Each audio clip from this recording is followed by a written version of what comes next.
We're excited to be doing this morning.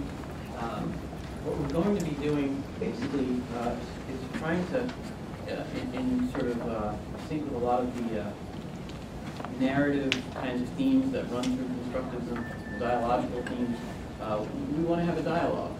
And our goal is to have this be as much of a conversation as anything else.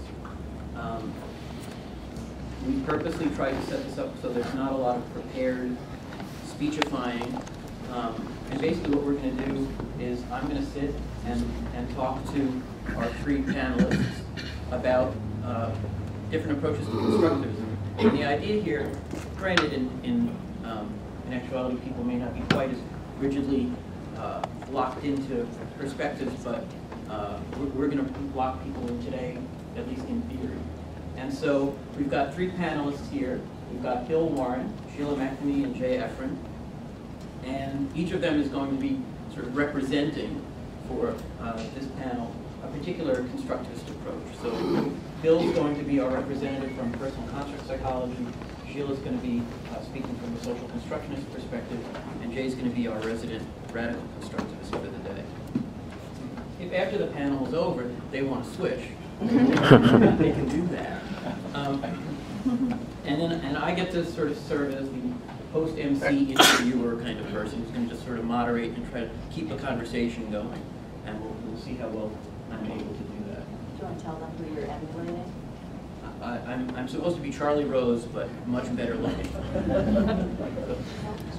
What's that? Yes, that's a good one. I'll turn the pictures up if they are distracting. Thank you.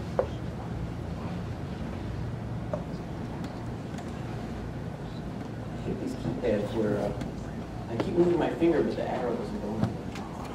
Good. Thank you, Beverly. That was good. Because otherwise we're talking and large heads keep appearing behind people. That will not do. Yeah, so kind of our joke when we were talking about this over dinner and various other times was that this is the PCP version of the Charlie Rose show. And for those of you who are from overseas and haven't seen Charlie Rose, he's an interviewer, and he interviews people on PBS, right? And he's supposed to be known for just being a very insightful, thoughtful interviewer. So I guess I really won't be Charlie Rose. In my internal instructions, I believe, but in terms of new experience, problem. All right, so why don't we just sort of get started? And I was going to just begin by starting. And I think last night I said that I would start with Bill, so that means I'm not going to. I'm actually going to start with Sheila and Jay and come back to Bill a little bit. Because I'm thinking about this last night. Actually, I was going to start with all of you before I start with them. There's just one basic question before I turn to them, which is several years ago, I did a workshop in Memphis. I don't know if Sarah's here yet, but and it was an introduction to constructivism workshop before the conference. And I said, Sarah invited me to do it and said, this is what we want you to do. And I said, really? Do we really need that? Aren't the people who are going to be coming to this conference all going to feel pretty knowledgeable? They're going to know more than I know, most of them. And she said, silly, silly, silly, but just do it. And then I did, and I presented on a variety of different constructivist approaches. And what was interesting was many people came up to me afterwards and said, well, yeah, there was one approach I felt really adept with and comfortable with. The others I didn't, and so this was really helpful. That surprised me. So I thought I'd sort of begin a little bit by trying to get a sense from you, just in terms of, show of hands or just sort of nodding or whatever it is you want to do. So, personal construct psychology, social constructionism, and radical constructivism. If you had to pick one of those that you felt you were the most comfortable with, I mean, how many of you would, and it seems like an obvious question to me, but who knows? How many of you would sort of say, personal construct psychology, I feel fairly comfortable, knowledgeable about the theory, fairly at ease with it? And you can vote more than once on this, by the way. sort of like an election in New Jersey. In terms of radical constructivism, how many of you would feel like that's something you know about, feel comfortable with, or knowledgeable about, have read some on? Okay, not as much. And how about social constructionism? Is that an approach people feel fairly well versed in? Okay, so the social constructionism and personal construct psychology feel more familiar to people, at least on first blush, than radical constructivism. So that's a good thing, I think, for us to know as we start. And I just wanted to sort of have a sense for that. So let me start with Sheila a little bit, and I'd like to do, since it is sort of an interview kind of thing, in terms of people's experience. So tell us a little bit about why social constructionism, why of all these different approaches you could utilize, what draws you there, and why you work in that particular area.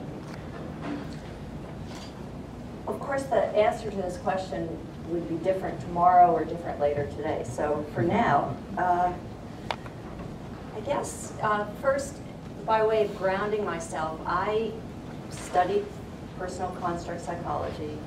I was a complete devotee of Maturana and radical constructivism and von Glasser-Feld.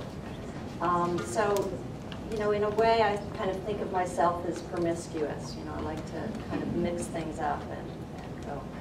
But my home discipline is not psychology, it's communication. And I think it is the focus on language. And to me, as a constructivist, language means all embodied activity. It's not just words or text or anything. So that focus for me is very important as a communication scholar. And to recognize that we really create our worlds and what we do together is very powerful. And it takes us out of the pathologizing of individuals. Because if I'm looking, if I locate problems in somebody's cognitive processes or psyche, then that person has a problem. If I can look at patterns of relationship, the way people coordinate their activities, I'm looking at more, you know, cultural, social discourses that can be interrupted.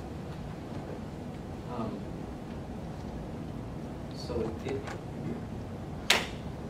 it seems to me, in sort of as a starting place, I mean, one of the things where, at least in my sense, social constructionism differs from both the other approaches that we're going to talk about, has to do with the sort of internal, external kind of dimension that where meaning is located is going to shift. Right.